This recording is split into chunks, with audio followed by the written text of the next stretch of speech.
Allahumma inni as'aluka ilman nafi'an wa rizqan tayyiban wa amalan mutaqabbala. Assalamu alaikum. Dear student, this is page 73 of your book. आज हम इसका करेंगे question number 3 part 1, 2, 3 and 4. So let's start.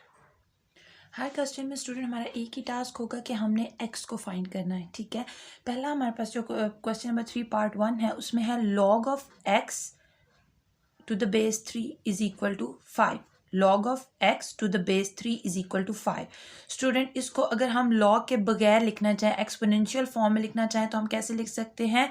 Base पर सामने वाला number power की form में, और जो log के साथ नंबर होता है वो इक्वल के दूसरी साइड पे. ठीक है, तो ये देखिए, बेस पर सामने वाला नंबर पावर की फॉर्म में और ये x दूसरी तरफ. ठीक है, अब स्टूडेंट आपने सिंपली इसको क्या करना है, यहाँ पर के 3 रेज टू द पावर 5 है तो x सेपरेट हो गया. x की वैल्यू तो हमने फाइंड करनी थी, तो 3 को 5 टाइम मल्टीप्लाई कर लें. 3 multiply 3 multiply 3 multiply 3 and multiply 3, तो आपके पास आ जाएगा 243. तो आप इसको लिख सकते हैं x is equal to 243 is your answer. Similarly student, आपके पास क्वेश्चन है log 256 to the base 4 is equal to x. तो स्टूडेंट आप कैसे लिखेंगे? बेस पर सामने वाला number in the form of power, और ये जो 256 है ये इक्वल के दूसरी साइड पे, तो ये आपके पास आ गया 4 power x is equal to 256. ठीक है, ये हमेशा log से एक्सपोनेंशियल फॉर्म में कन्वर्ट करने का मेथड होता है. बेस पर सामने वाला नंबर पावर, और जो log के साथ नंबर है वो इक्वल के दूसरी साइड पे. इसके बाद स्टूडेंट देखिए, यहाँ पर है 4 पावर x. ठीक है जी, x कहाँ पर आ रहा है इस बार? x इस बार पावर में आ रहा है. ठीक है, तो आपने क्या करना है, आपने किसी तरह बेस को सेम बनाना है ताकि आप पावर्स को कंपेयर कर सकें. ठीक है स्टूडेंट, ये काम हम एक्सरसाइजेस के दौरान भी करते रहे हैं और अब रिव्यू एक्सरसाइज में भी हम वही कर रहे हैं कि हमने किसी भी तरह बेसिस को सेम, क्योंकि x कहाँ है? पावर में. यहाँ पर x कहाँ था? x बेस में था, तो हमने सिंपली बेस को कंपेयर कर लिया.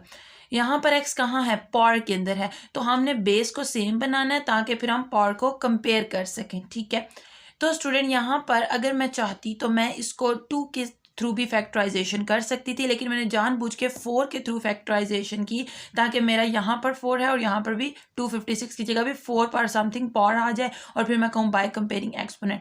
तो स्टूडेंट ये मैंने जो है फैक्टराइजेशन की, लेकिन इसमें मैंने 4 को यूज़ किया. ठीक है, तो मेरे पास आ गया 256 को मैं लिख सकती हूँ 4 पावर 4. अब बेसिस क्या है? सेम, तो हम पावर को कर सकते हैं कंपेयर. तो by comparing exponent x is equal to 4. Next student, यहाँ भी देखिए आपके पास है log 5 to the base 625 is equal to 1/4x. तो सबसे पहले हम क्या करेंगे, बेस पर सामने वाला नंबर पावर, और ये जो 5 है ये इक्वल के दूसरी साइड पे. तो ये देखिए 625 power 1/4x is equal to 5. अब स्टूडेंट आपने करनी है 625 की फैक्टराइजेशन. ठीक है, तो ये आपके सामने फैक्टराइजेशन हुई है, इसकी फैक्टराइजेशन हुई 5 से सकती थी. ठीक है, तो आपके पास 625 को आप लिख सकते हैं 5 पावर 4, और जो बाहर 1/4x है. अब देखिए स्टूडेंट, इस स्टेप के बाद आपने यहाँ पर ये 4 और ये 4 क्या हो जाएंगे? कैंसिल आउट हो जाएंगे. ठीक है, तो आपके पास आ जाएगा 5 power x is equal to 5 power के ऊपर कोई पावर नहीं है, इसका मतलब क्या है? 1 पावर है.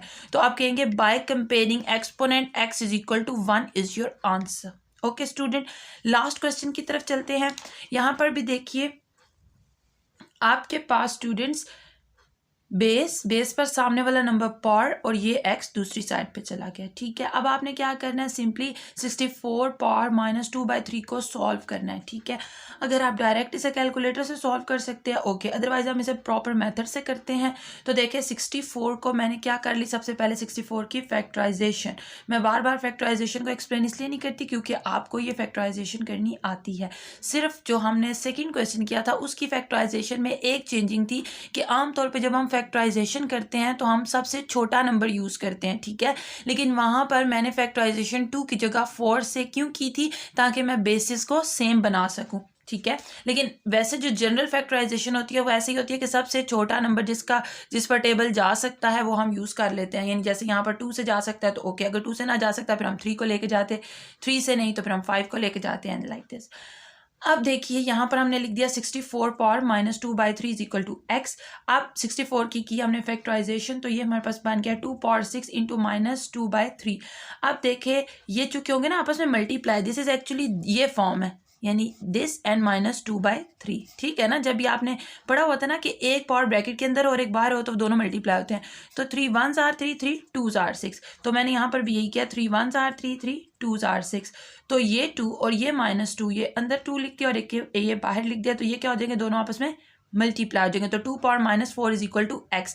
स्टूडेंट आपने एक बात पढ़ी थी कि a पावर -n बराबर होता है 1/a पावर n के, ये चीज़ आपने चैप्टर 2 में पढ़ी थी, लॉज ऑफ एक्सपोनेंट में, तो मैंने वही लिख दिया, 2 पावर -4 को मैंने लिख दिया 1/2 पावर 4, ठीक है, ये पॉजिटिव पावर होगी। स्टूडेंट अब ये लास्ट स्टेप आपने नेक्स्ट लाइन में लिखना है, दैट इज 1/2 को जब आप 4 टाइम्स मल्टीप्लाई करेंगे तो आपके पास आ जाएगा 16, so x is equal to 1/16 is your answer. Okay students, Allah Hafiz.